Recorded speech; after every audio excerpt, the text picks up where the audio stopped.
Bonjour à tous, j'espère que vous allez bien et que vous avez créé du magnifique contenu gratuit depuis ma dernière vidéo.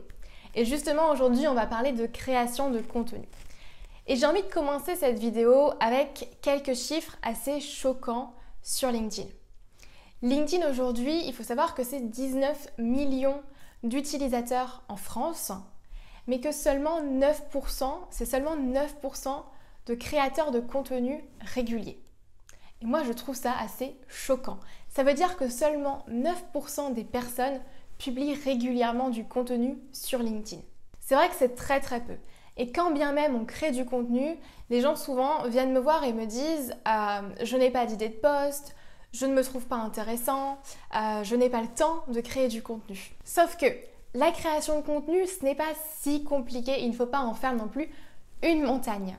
Dans cette vidéo, j'ai décidé de répondre à 3 questions de 3 personnes, trois questions qui m'ont été posées par 3 personnes qui se reconnaîtront forcément en voyant cette vidéo. Alors, je me les suis notées sur un petit post-it pour ne pas les oublier. La première, ça va être quand produire son contenu? Est-ce que je dois produire au mois ou à la semaine? Alors, ça va dépendre forcément de votre organisation. Moi personnellement, je sais que je crée mon contenu en avance, souvent un mois à l'avance. Je me pose, je prends une matinée entière dans mon calendrier et là je crée mes posts pour le mois à venir. Après, ça m'empêche pas de créer des posts assez spontanés selon mon humeur et le moment en fait dans la semaine. Et maintenant, ça va vraiment dépendre en fait de votre organisation. Si vous préférez créer du contenu vraiment à l'avance et le faire une fois par mois, faites-le.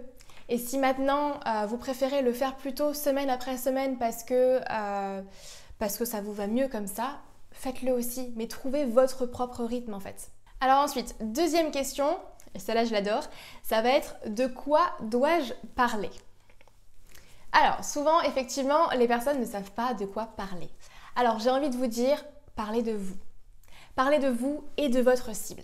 Parlez de ce qui vous intéresse, parlez de ce qui vous passionne, parlez de votre personnalité, mais parlez également à votre cible directement, parlez de ses problématiques et donnez de la valeur à votre audience. Apportez vraiment un maximum, donnez vraiment une valeur ajoutée, quelque chose qui va vous permettre de vous différencier.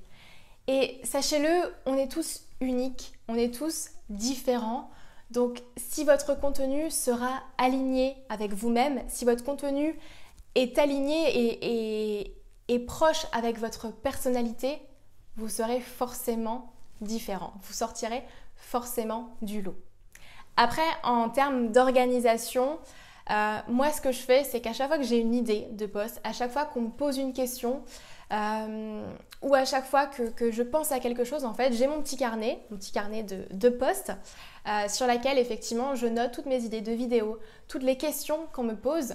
Et quand vient le moment où je crée mon contenu, je reprends ce carnet en fait et mes posts sont déjà créés tout simplement. J'ai déjà toutes mes idées en fait, puisqu'au fur et à mesure, je me suis noté toutes ces idées-là. Ensuite, troisième et dernière question, ça va être quand dois-je poster? Là, ça va dépendre de votre cible, tout simplement.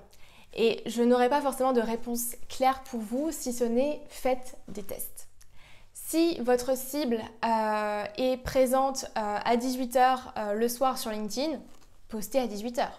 Si pour vous, vous préférez poster le matin entre 7 et 8h, admettons, quand les gens sont sur LinkedIn, en buvant leur café ou dans les transports en commun, je ne sais pas, postez du coup à cette heure-ci. Mais je pense qu'il va falloir faire des tests d'abord, poster peut-être le matin d'abord à 10h, poster en début d'après-midi ou en fin d'après-midi. Mais il va falloir que vous fassiez des tests et voir si votre audience du coup est plus réceptive quand vous postez le matin. Peut-être qu'elle est plus réceptive quand vous postez le matin, l'après-midi, pardon. Mais ça va dépendre de votre cible. Moi, je sais que pendant plusieurs mois, par exemple, j'ai posté à 16h, 17h l'après-midi. Et un jour, j'ai décidé de changer. Je me suis dit, tiens, je vais tenter le matin entre 7h et 8h. Et j'ai eu beaucoup plus de retours. Donc je me suis dit, bon ok, on va poster à 7h, 8h du coup le matin. Et moi, ça me va très très bien. Donc c'est à vous de faire des tests. Mais attention, quand je dis des tests, c'est pas tester juste sur quelques jours. C'est des tests où vous allez les faire sur plusieurs semaines. Vous pouvez pas tirer des conclusions sur juste 1 ou 2 semaines, il faut le faire sur plus longtemps. Moi, l'idéal, je vous dirais de faire des tests sur 1 mois, 2 mois et ensuite de voir les retours que vous avez. Voilà, donc j'espère en tout cas que cette vidéo vous aura éclairé sur la création de contenu. Si vous n'arrivez toujours pas à poster votre premier post, je vous invite là maintenant, tout de suite, à noter sur votre carnet à côté une idée de post, le premier conseil que vous donneriez à votre audience pour la plus grande problématique que vous résolvez. Vous notez le premier conseil là sur votre feuille, vous écrivez un post, peu importe ce que c'est, mais vous l'écrivez et vous le postez. L'important, c'est de passer à l'action. Toutes les questions que vous vous posez autour, vous les poserez encore après. Donc, postez d'abord, passez à l'action et après vous verrez. Donc dites-moi en commentaire si pour vous la création de contenu c'est quelque chose de facile ou si au contraire vous avez tendance à paniquer dès qu'on vous parle de créer des posts.